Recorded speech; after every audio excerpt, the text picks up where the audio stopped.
Commencing training mission. Missions like this are key to building up your basic skills.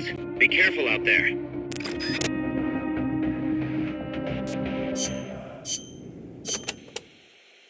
We've already taken care of the enemy soldiers in there. It should be deserted. All you need to do is focus on hitting those targets. It's geared toward long-range target practice. You should think about bringing something like a sniper rifle. Then again, nothing's stopping you from giving it a shot with a handgun either.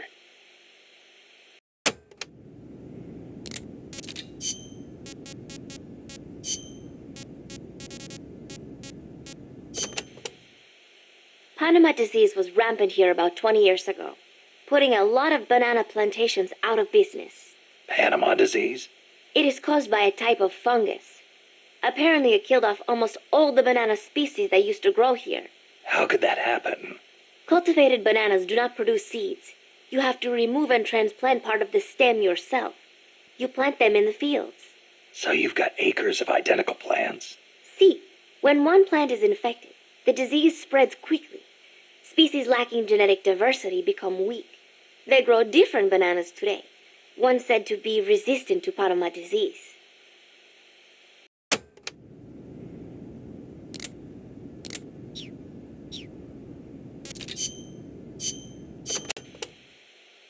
Since it was founded, my country has not once been able to choose its own path. First Spain, then America. Over 100 years of this. I know. In the 19th century, an American mercenary named William Walker seized power in Nicaragua. I'd heard he exploited rivalries between the political parties. Even after we expelled him, the Americans sent in their Marines under the pretext of quelling political unrest. And the real reason? To intimidate the government and thwart the construction of the Nicaragua Canal.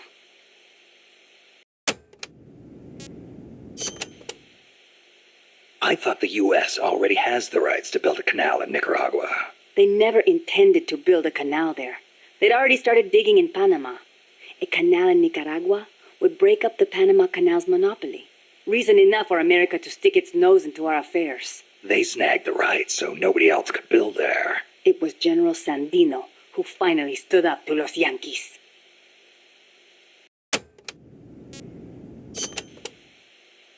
General Sandino waged a guerrilla war against the Marines, at last driving them out. He was a true hero, and to us Sandinistas, like a father. But when they pulled out, the Americans left us something to remember them by. The National Guard. Yes, La Guardia. In name, a peacekeeping force, but in reality, Commander Somoza's personal army, answering to no one else. Unable to stay silent, General Sandino went to protest and was assassinated by Somoza as he made his way home. It was then that Somoza and Los Sapos began to eat our country alive from the inside.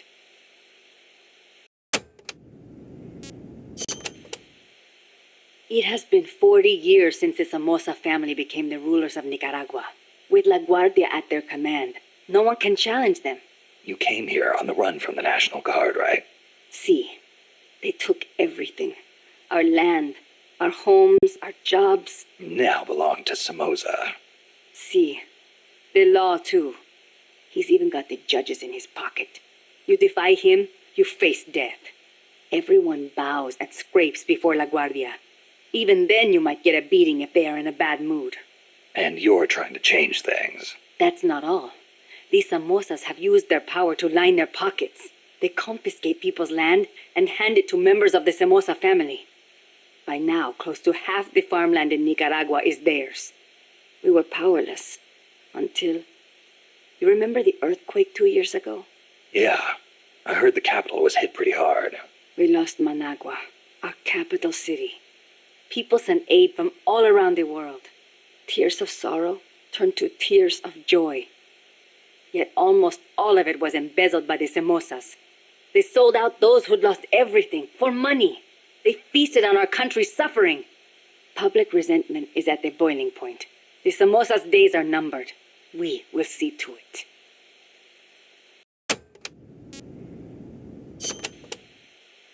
The first Somoza was originally no more than the commander of La Guardia. Ordinarily, a man of his station could never hope to become president. But the president at the time had no power to back him. The only one with the strength to oppose him was General Sandino. No, better to say the general was the only one who dared oppose him. There was nothing special about him. Above all, it takes a strong will to see justice done. That is what he taught us. It's also what motivated Somoza to have him killed. Yes, the rest was easy. He got rid of the president, taking office in a sham election. And once he had the power, he never gave it up. Talk about heavy-handed. He had the Americans backing him, that's why. They didn't want to hand over power to a rebellious general. Even so, it's hard to believe Washington would give its blessing to a guy like that. The American president at the time put it this way. Somoza may be a son of a bitch, but he's our son of a bitch. In other words, better a dog or los sapos than an anti-US regime.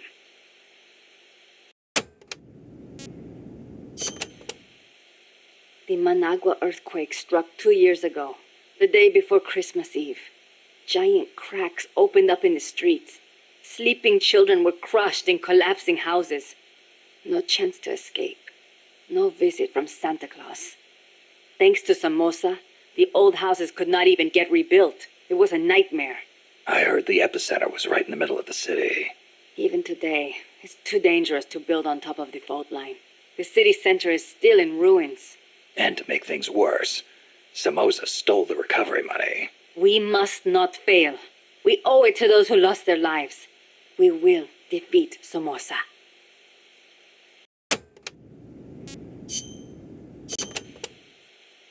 We are Sandinistas, the heirs of General Sandino's will. Sandino, the father of modern guerrilla warfare. To you, maybe. To us, he's more like a real father. That why you named yourselves after him? Of course. La Frente Sandinista de Liberación Nacional. The Sandinista National Liberation Front is named in his honor. We share the general's goal, to take back our country's freedom. In his day, from America. In ours, from the despot Somoza.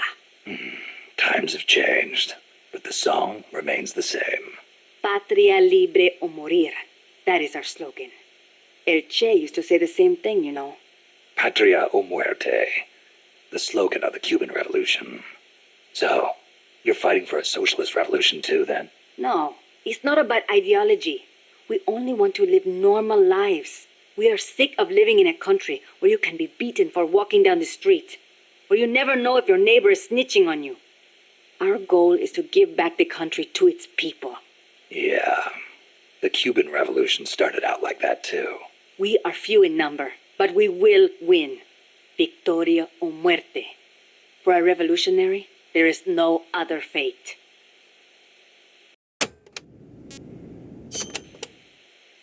Augusto Cesar Sandino, general and hero of Nicaragua. 50 years ago, conflict broke out between the political parties of Nicaragua. The U.S. Marines intervened in the name of restoring order. The only one who refused to listen to their call for reconciliation was General Sandino. One man against the Marines. That takes guts. The general wasn't a professional soldier. Neither were his compadres. And they certainly could not match the Marines' equipment. But he used the land to his advantage, lurking in the fields and hills of Nicaragua, and using surprise attacks to harass the Marines. I know. I've read plenty of textbooks on guerrilla warfare. In the end, he drove them out. He was truly a role model for us. Yeah, but that was the 30s. Didn't the Depression have something to do with it? It takes cash to wage war. Perhaps. But there is no denying what the general accomplished. The people hailed him as the General de Hombres Libres, the General of Free Men. They loved him. And then he was assassinated by Anastasio Somoza Garcia, commander of La Guardia. The father of the current Somoza. Somoza had the Americans' backing. That is the way things were. The general may be dead, and the times may have changed, but his will lives on inside each of us. We are the sons and daughters of General Sandino.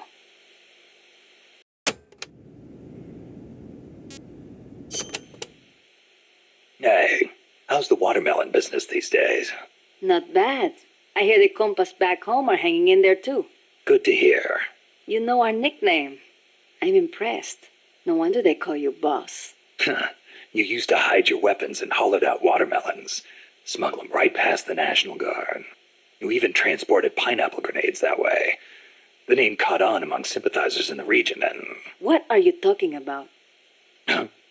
They call us watermelon sellers because the general's name sounds like the word for watermelon. Sandia. Really? Si. Damn it, Kaz.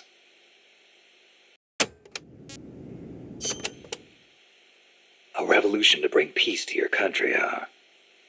No matter how much we fight, peace never gets any closer, does it?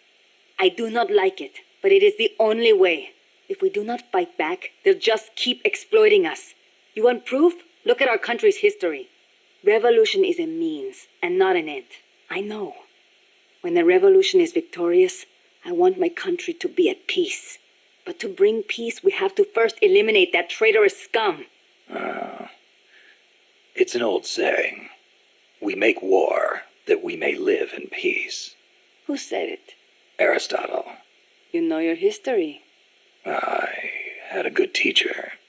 It has always been like this. People making the same mistakes over and over. And still, all we can do is fight. I hear you. If you've got a goal, you've got to keep moving forward.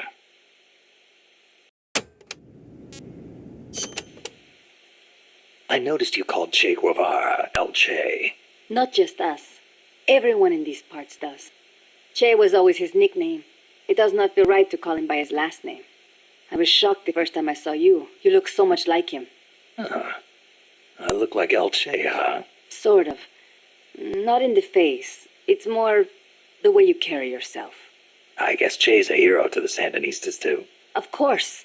The FSLN was formed in the spirit of the ideologies championed by El Che and Fidel. Fidel Castro. So, you're trying to bring the Cuban Revolution to Nicaragua. Well, we were. But Cuba isn't what it once was. Not since El Che left. El Che was a true revolutionary. He fought and died for the people.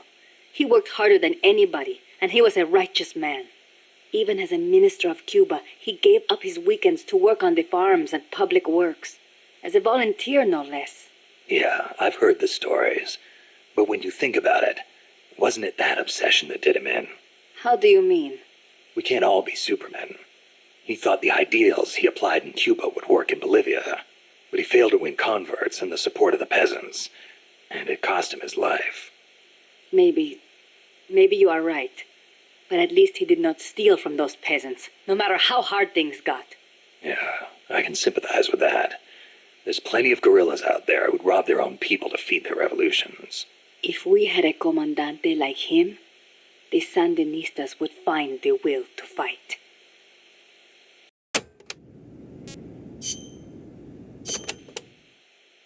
You called that giant chopper an hombre nuevo. Si. It means new man. New man? There was nobody piloting that thing. It must be controlled by machine. Yeah, it seems that way. No human being could pull off those crazy maneuvers. But it's not crazy. It's smart. It sings, too. When we first saw it, one of your men said, "Pilot must be an hombre nuevo." Me? I do not like the name. Why? Hombre nuevo was what El Che was striving to become. What all of us who joined the Sandinistas strive to become. That's why. An hombre nuevo is one who finds joy in virtue and voluntary labor. It makes me furious to see that name given to such a monster. I'll bet.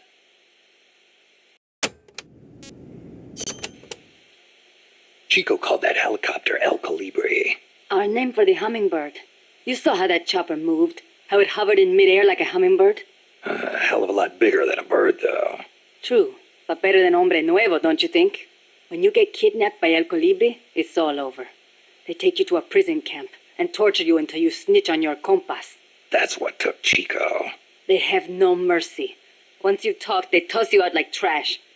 I knew this, and still I could not save Chico. If he cannot be saved, I will do what must be done. Don't write him off like that. Sometimes you have to survive, even if it means sacrificing your honor. I'll get him back. I promise.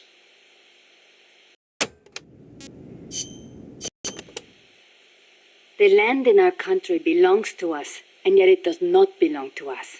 How so? Along the coast, it is all banana groves, and in the mountains, it is coffee. I guess in that way, it is not so different from here. Plantations. Almost all the bananas and coffee are sold as exports. The landlords keep the money for themselves, leaving precious little to the farmers. Worse, the biggest landowners in the country are Somoza and his family.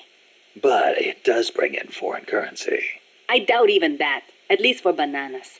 The plantations are owned by American corporations.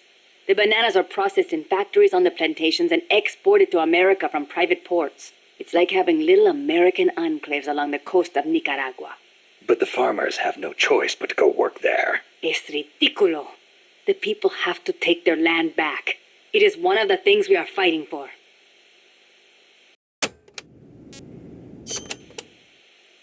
Tell me, when exactly did you realize your dad was working with the KGB? About 6 months ago. Up until then, we only had beans to eat. And then suddenly we started to get eggs and flour. Our bullet shortage simply disappeared. How'd he get the cocaine? Ask the KGB. All we did here was process it. Coca plants grow here too. But to my knowledge, almost all of the stuff we used came from Colombia and Bolivia. It's processed in a factory and then shipped to ports on the Caribbean Sea. Where does it go after that? I never thought about it. I mean, I did not want to think about it. The biggest cocaine consumer in the world is the United States. I'm guessing they smuggle it in on vessels disguised as fishing boats.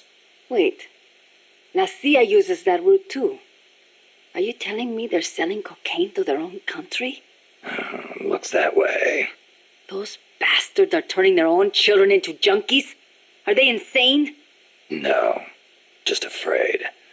Afraid of a communist Central America.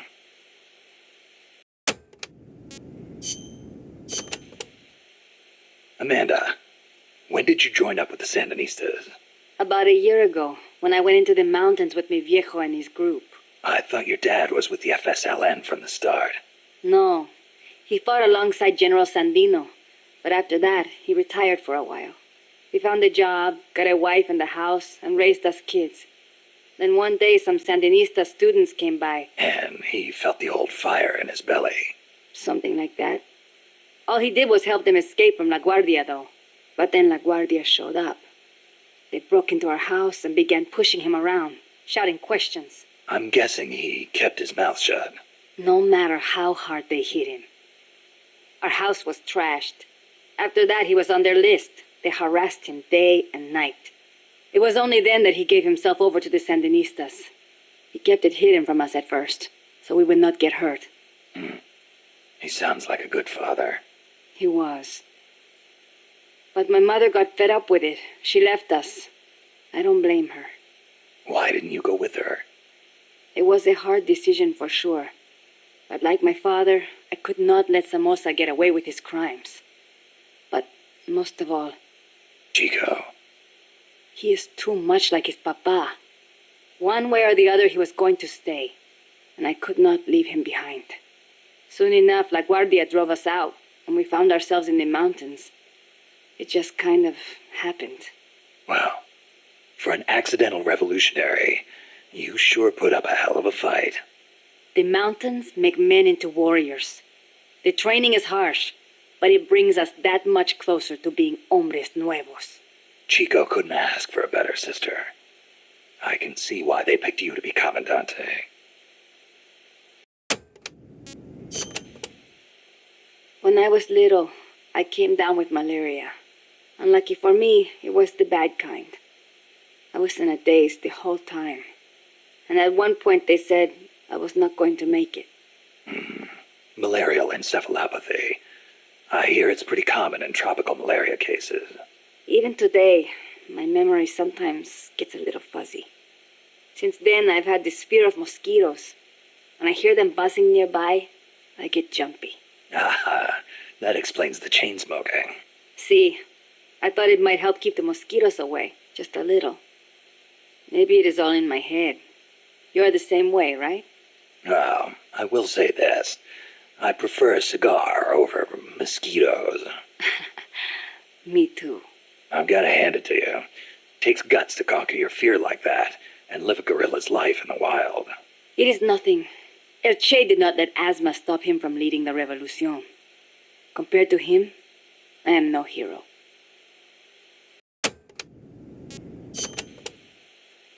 I'm sorry to hear about your dad. Thank you for saying that. Mi viejo was the leader of the Frente. He was the last of the generation that knew General Sandino. He saw the general's exploits firsthand as a boy. He would tell us stories about it all the time and about how the general was assassinated. Did you know he was getting money from the KGB?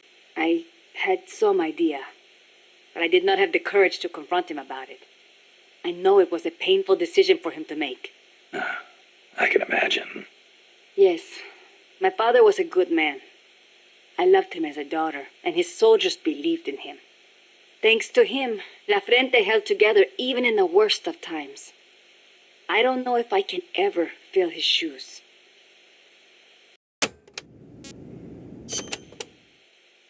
Chico's 12, right? Right. Isn't he a little short for his age? Malnourishment. Food is hard to come by when you're running around in the jungle. He's got quite an appetite. I know. I didn't want him to come in the first place, but there was no one to take him in. I had no choice but to look after him. Don't be so hard on yourself. Sometimes it's better for a kid to be with his family than far away in a safe place. Thank you. Promise me this, though. When your fight is over, make sure he gets a proper education. Give him a chance to be something other than a gorilla. It's not too late to teach him something other than fighting. Okay, I promise. You know what book Chico really likes? The World Encyclopedia of Mysterious Creatures. The Loch Ness Monster, the Yeti. UMAs. Yeah, I know. He's still so much like a boy. I worry about him. He'll be fine. I know plenty of grown men who still go crazy over UMAs. Are you serious?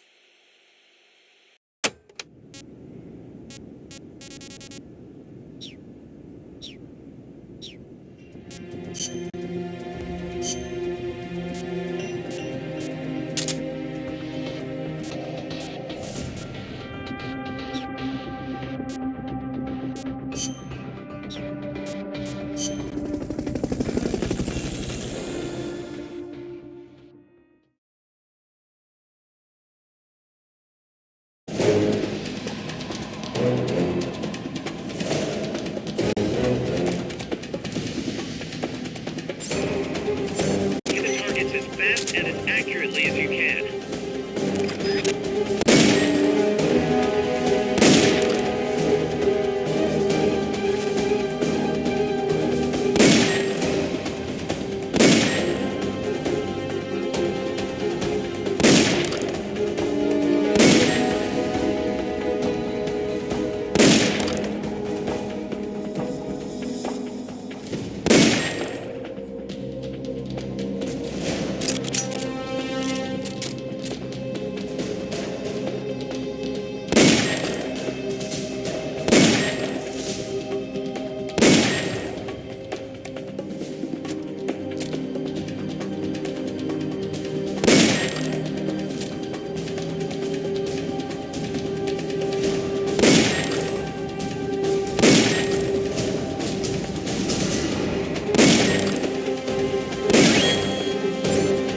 Head for the recovery zone.